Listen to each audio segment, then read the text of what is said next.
फल पर में क्या होता है वो हम लोग समझते हैं। इससे पहले हम लोग डिवाइड वगैरह अच्छे से सीखे हुए हैं और उस पर और भी बात करेंगे। शेषफल प्रमेय का देखो डिफिनेशन है कि यदि कोई बहुपद क्या है, कोई बहुपद है p ऑफ x, ठीक है, कोई बहुपद क्या है p ऑफ x को कोई बहुपद रैखिक बहुपद x माइनस a से भाग दिया जाए। क्या दिया जाए? भाग दिया जाए तो शेषफल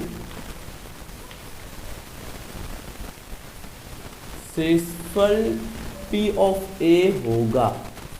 क्या होगा? p ऑफ a होगा। इसका मतलब अभी हम लोग समझेंगे, ठीक है। रैखिक बहुपद पता होना चाहिए कि क्या होता है, जो एक डिग्री वाला होता है, जैसे कि x प्लस 2। तो वही बोल रहा है कि कोई बहुपद है p ऑफ x, मतलब हम लोग बहुपद को p ऑफ x से लेते हैं। लेट सपोज x का स्क्वायर प्लस 5x प्लस 7, ठीक है। इसको कौन डिवाइड कर रहा है? कोई बहुपद x माइनस a, जो इससे छोटा डिग्री का होगा। छोटा होगा तब ना डिवाइड करेगा। तो उसको हम लोग a क्या है? a कोई नंबर है। क्या है? कोई वास्तविक संख्या है। क्या है? वास्तविक संख्या हम लोग पढ़े हुए हैं। क्या होता है? कोई भी नंबर है 1 2 3 माइनस 1 a। तो लाइक ये x माइनस a समझ लो, x माइनस 2 है। क्या है? a के जगह में कोई नंबर हम बोले ना a क्या है, ठीक है। तो मेरा जो शेषफल होगा वो p ऑफ a होगा। क्या होगा? जहाँ पे x होगा वहाँ पे a होगा। कैसे? देखो, अगर ये इसको बहुपद इसको डिवाइड करेगा तो इसका शेषफल क्या होगा भाई? p of 2। वहाँ पे a था ना, a के जगह में क्या है? नहीं माइनस, देखो माइनस यहाँ पे है ऑलवेज, यहाँ पे पहले से माइनस है, इसलिए यहाँ पे x यहाँ पे a। तो p ऑफ a शेषफल था तो यहाँ पे p ऑफ 2 है। अभी कैसे है वो समझेंगे, ठीक है। अभी भी नहीं समझ में आया तो कोई दिक्कत नहीं, इसको सॉल्व करेंगे तो समझ में आएगा। तो क्या करना है आपको x माइनस 2 को लेना है 0 और x का वैल्यू क्या पुट करना है? 2। यानी कि जहाँ जहाँ पे a है और जहाँ जहाँ पे x है वहाँ पे 2 डालना है। तो 2 का स्क्वायर प्लस 5 इंटू 2 प्लस 7, तो ये हो जाएगा मेरा कितना? 4, और ये कितना हो जाएगा?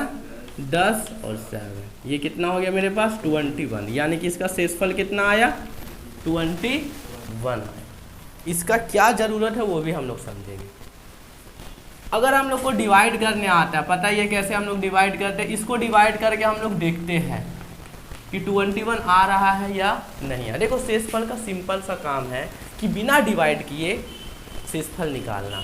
अब जैसे कि मान लो ये वाला तो इजी हम लोग डिवाइड सीखे हैं, बट अगर तुम्हारे क्वेश्चन में ये सब वाला है 4x का स्क्वायर माइनस 2, ये भी छोटा है बट इससे भी बड़ा आ जाएगा। मान लो ऐसा आ गया और इसको डिवाइड देना पड़ रहा है तो उसको x माइनस 1/2 है ना, या फिर x प्लस पाई वगैरह। तो ये सब में बहुत दिक्कत होगा अगर लॉन्ग डिवीजन करेंगे तो। इसलिए शेषफल प्रमेय निकला कि बिना डिवाइड किए आपको शेषफल निकल जाएगा, और वो निकल गया बिना डिवाइड किए। और अभी हम इसको वेरीफाई करेंगे कि इसको भी जब डिवाइड करेंगे तो कितना आएगा? इसका शेषफल आएगा। तो करते हैं ना, तो x लेंगे तो x का स्क्वायर माइनस 2x हो जाएगा, और ये खत्म, और ये माइनस का प्लस, याद है ना कल बताए थे। तो 5 और 2 7x हो जाएगा और प्लस 7x हो जाएगा, ठीक है ना। 7 लेंगे तो 7x माइनस 14, ये माइनस का प्लस 21, और ये कितना आया? तो इसका शेषफल आया कि नहीं आया? तो यही शेषफल है। बताएंगे अभी गुणनखंड क्या होता है, पहले अभी शेषफल समझिए। क्लियर हो गया शेषफल पर? मैं तुमको हो गया बाबू? कुछ पूछना है? तो शेषफल का क्या यूज है कि बड़ा लॉन्ग डिवीजन मेथड किए बिना हम लोग उसका वैल्यू पुट करेंगे। जैसे कि मान लो यहाँ पे बोल देगा x प्लस 2, क्या बोल देगा? अगर मान लो यहाँ पे x प्लस a हो गया तो मेरा जो पॉलिनोमियल्स है वो हो जाएगा बाबू तुम्हारा माइनस ऑफ a, ठीक है ना। तो इसका शेषफल हो जाएगा p ऑफ माइनस a। अगर x प्लस a डिवाइड करेगा, यानी कि अगर यहाँ पे x प्लस 2 डिवाइड करेगा इसको, तो ये प्लस उधर ये तो क्या हो गया? यही इसका कॉन्सेप्ट है, यानी कि जहाँ जहाँ पे x वहाँ पे अब p ऑफ -2 तुम्हारा क्या हो जाएगा, शेषफल हो जाएगा, मतलब ठीक है ना। सर p ऑफ -x ही रहेगा। हाँ तो x के जगह में -2 लेना है ना। और इधर भी तो लेना। हाँ तो यहाँ पे भी सब जगह लेना होगा ना आपको, ठीक है। ऐसे आप सॉल्व करो, कहने का मतलब ये है। समझ में आई बात, क्लियर हो गया ना। तो इसी से हम लोग इजी कर लेते हैं। जैसे कि मान लो तुम्हारा जो क्वेश्चन था, बोला भाई x प्लस पाई डिवाइड कर रहा है, यही ना बोल रहा था। तो अब हमको निकालना शेषफल, तो कुछ नहीं करना है भाई, यहाँ से x का वैल्यू कितना -पाई, यानी कि p ऑफ -पाई तुम्हारा क्या हो गया, शेषफल हो गया, यानी कि जहाँ जहाँ पे x हो। लॉन्ग डिवीजन में बहुत दिक्कत हो जाएगा, इसीलिए तो शेषफल पर में पढ़े हैं। नहीं वैसे बनेगा तो बन जाएगा, लेकिन वही बहुत दिक्कत होगा, बहुत लेंदी जाएगा आपका। समझ में आई बात, क्लियर हो रहा है ना। पूछना है तो पूछो। तो शेषफल पर में क्यों पढ़े, समझ में आ रहा है ना। चलो थोड़ा थोड़ा तो आ रहा होगा। अब हम लोग अच्छा एक गुणनखंड पर में सीख लेते हैं हम लोग, क्या होता है गुणनखंड पर में।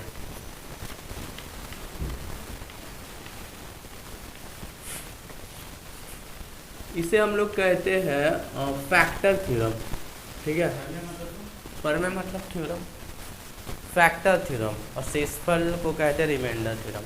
अच्छा गुणनखंड पर में समझने से पहले समझना हो कि गुणनखंड क्या हो, ये ज़्यादा इम्पोर्टेंट है।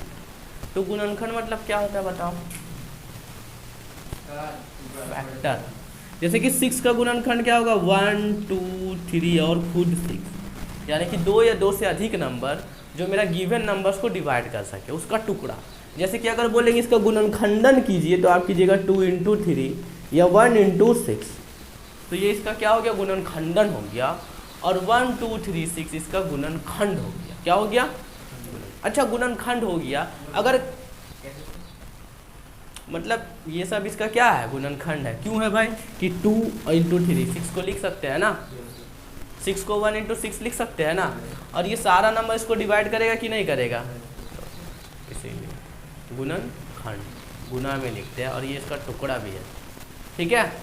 पूछना है किसी को, तो ये सब सारा इसका क्या हो गया, गुणनखंड हुआ ना। जैसे कि 12 का गुणनखंड क्या हो जाएगा, 1 से ये डिवाइड जाएगा, 2 से 3 से 4 से 6 से और खुद से 12 से, क्योंकि 12 को हम लोग लिख सकते हैं ना 3 × 4 2 × 6 1 × 12, हाँ ठीक है ना, उसका टुकड़ा। तो ये सब, अच्छा अगर कोई गुणनखंड है, यानी कि ये सब इसका गुणनखंड है, किसका है, 12 का, तो ये सारा नंबर इसको डिवाइड करेगा कि नहीं करेगा, करेगा ना, पूरा करेगा। तो अब हम लोग पढ़ रहे हैं बहुपद, तो बहुपद में भी कुछ ना कुछ गुणनखंड होगा। जैसे कि मान लो x² + 4x + 4 है, इसका क्या गुणनखंड होगा, वो सब अभी हम लोग इसी में सीखेंगे, ठीक है ना। अभी गुणनखंड हम लोग सीखे, अभी गुणनखंड पर में सीखेंगे। तो कोई नंबर्स का गुणनखंड होता है तो बहुपद का भी गुणनखंड होगा। यहाँ पे लिखना है यदि p ऑफ x, ठीक है, x - a, ठीक है, यदि x - a p of x का कोई बहुपद है, p ऑफ x का गुणनखंड है, गुणनखंड है, तो p ऑफ a जो मेरा होगा वो क्या होगा, 0 होगा, क्या होगा, 0 होगा, हाँ शेषफल उसका 0 होगा, क्या होगा उसका शेषफल 0 होगा। कैसे होगा वो समझेंगे। p ऑफ x मतलब समझ लो x² + 4x + 2, और x - a के जगह में हम ले लिए, अच्छा यहाँ पे माइनस ले लेते हैं, और हम x - 2, ठीक है। तो अगर ये इसका गुणनखंड होगा तो p ऑफ 2 जो होगा वो क्या होना चाहिए, 0। अगर ये इसका गुणनखंड होगा, इसका टुकड़ा होगा, ठीक है, तो इसका जैसे कि होता है ना भाई 3 इसका गुणनखंड है कि नहीं है, तो ये इसका गुणनखंड होगा। उसी प्रकार से x - 2 इसका गुणनखंड होगा, तो p ऑफ 2 क्या होना चाहिए, 0 होना चाहिए। अभी हम लोग चेक करेंगे और फिर डिवाइड करके भी चेक करेंगे। तो अभी अगर यहाँ पे 0 पुट करें तो x का वैल्यू क्या हो गया, 2 हो गया। 0 कैसे हो गया, 2 ना हो गया, ये माइनस उधर गया तो प्लस हो गया, तो यहाँ से p ऑफ 2 और यहाँ से x का स्क्वायर यानी कि 2 का स्क्वायर माइनस 4 इंटू 2 प्लस 4, तो यहाँ हो गया, यहाँ पे 8 हो गया और यहाँ पे, अच्छा यहाँ पे 4 है ना, यहाँ पे 4 है, ये 4 4 कितना हो गया, 8 हो गया और 8 कितना 0, यानी कि p ऑफ 2 0 हो गया, यानी कि ये इसका गुणनखंड होगा। अभी हम लोग इसको वेरीफाई करेंगे कि अगर ये इसका गुणनखंड है तो इसको पूरा का पूरा डिवाइड करेगा, अशेषफल 0 आना चाहिए, आना चाहिए ना। चलो चेक करते, करें चेक, ठीक है। तो x माइनस क्या है, x माइनस 2 और x का स्क्वायर माइनस 4x, तो कैसे करेंगे भाई, x लेंगे तो x का स्क्वायर माइनस 2x, तो यहाँ से ये कट गया, ये माइनस का प्लस हो गया, यहाँ पे माइनस 2x प्लस 4, क्लियर है यहाँ तक। अब क्या लेना होगा, माइनस 2 लेना होगा, बहुत बढ़िया सीख गए हो सब लोग। तो माइनस माइनस प्लस और 4, और यहाँ से प्लस का माइनस माइनस का प्लस, ये खत्म, यानी कि रिमाइंडर मेरा कितना आ गया, 0 आ गया। यानी कि जो गुणनखंड पर मैं हम उसको वेरीफाइड करके देख ले कि भाई ये जो बोल रहा है ना वो एकदम सही बोल रहा है, समझ में नहीं आता नहीं। तो इसीलिए कि अगर x माइनस a कोई भी p ऑफ x का गुणनखंड होगा, कोई भी बहुपद का गुणनखंड होगा, तो it must be p of a is equal to 0। अब p ऑफ a क्या था, शेषफल प्रमेय में शेषफल ही था ना, 2 3 4 कुछ भी आ रहा था, तो उसका शेषफल तो 0 होगा, क्योंकि डिवाइड तो करेगा ही ना करेगा। अब जैसे कि मान लो 12 जो है, 12 का गुणनखंड 6 है कि नहीं है, तो 6 दूना 12, क्या आ गया रिमाइंडर, शेषफल क्या आ गया, क्लियर हुआ बात, समझ में आई ना। अब इसका ठीक है और बता देंगे इसको, बहुत सारा क्वेश्चन अभी बुक से करेंगे ना, बस अभी गुणनखंड पढ़ने से। अब इसका थोड़ा सा एक उल्टा वाला लेते हैं, इसी में इसका उल्टा है, बोलेगा कि यदि p of a is equal to 0, क्या बोल देगा पहले से, अब क्या बोल रहे कि p ऑफ a इसका 0 है, तब x minus a p of x बहुपद p ऑफ x का गुणनखंडन होगा, होगा कि नहीं होगा, इसका बस उल्टा बोल दिया, गुणनखंड वही बात है, क्लियर है। इसका यूज करेंगे हम लोग क्वेश्चन में। तो यही था हमारा गुणनखंड प्रमेय। अब इसके द्वारा हम लोग क्या देखेंगे, क्वेश्चन देखेंगे, ठीक है। कुछ डाउट है तो पूछो। कि p ऑफ a 0 है तो x minus a p of x का गुणनखंड होगा। जैसे कि मान लो p ऑफ 2 जो है मेरा वो 0 है। अब कोई p of x is equal to यही वाला ले लेते, x का स्क्वायर माइनस 4x प्लस, ठीक है।